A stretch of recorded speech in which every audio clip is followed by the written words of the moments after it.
Sometimes we run into people and they will tell us something that they believe in that might not be true, or it might be a truth to them. And at one time, someone I knew actually shared this sentence with me, and they really believed in it. And it does make a lot of sense, but I'd still like to read it and then comment on it. If you love somebody, let them go. If they return, they will always be yours. If they don't, they never were. Now let me reread that because I think I messed it up here. If you love somebody, let them go. If they return, they were always yours. If they don't, they never were. So let me get this right.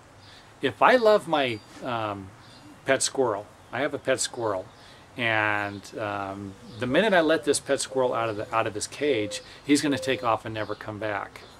What does this tell me? Does this tell me that they were always yours if they return? So if he returns back to his cage, he's always going to be mine. But if he doesn't, then they never were. If I had a pet bird and I did the same thing and the bird never came back, so why do we have cages?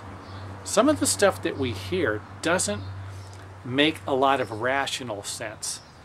We can apply, kind of like fantasy to this stuff. The sentence I read you, or the couple of sentences, was information that's kind of like it's for lovers. It's a romantic, creates a romantic atmosphere. I'm going to let my girlfriend go, and if she comes back, it was meant to be. If she doesn't come back and you really loved your girlfriend, it might not have been meant to be, but it also might not have been the smartest thing to do.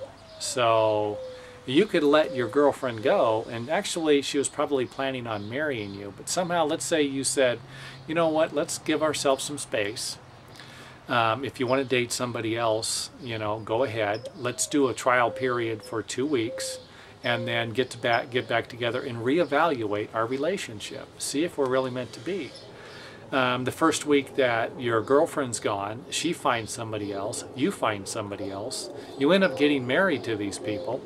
10 years from the marriage, both of you guys don't get along with either one of your spouses, get divorced, and get back together again. Could this apply back to this thing right here? But your biggest mistake, the stupidity of this, was that you actually let the person go in the beginning when you never should have. How does this work? So again, it's a saying that you can make sense out of. It's a saying that anybody can make sense out of. It's a saying that someone can rationalize. You can create whatever you want out of something like this. But the truth is, it does not apply in every situation. So it might not be 100% the truth, just because it doesn't apply to everything. So just something to think about. And if you do have a spouse, maybe you better not let them go. Maybe you better keep them, because just maybe that is the right person for you. If you have a pet squirrel, maybe you don't want to let the squirrel out of the cage. Birds, think twice about it. And if you have a pet elephant, you're in a totally different situation.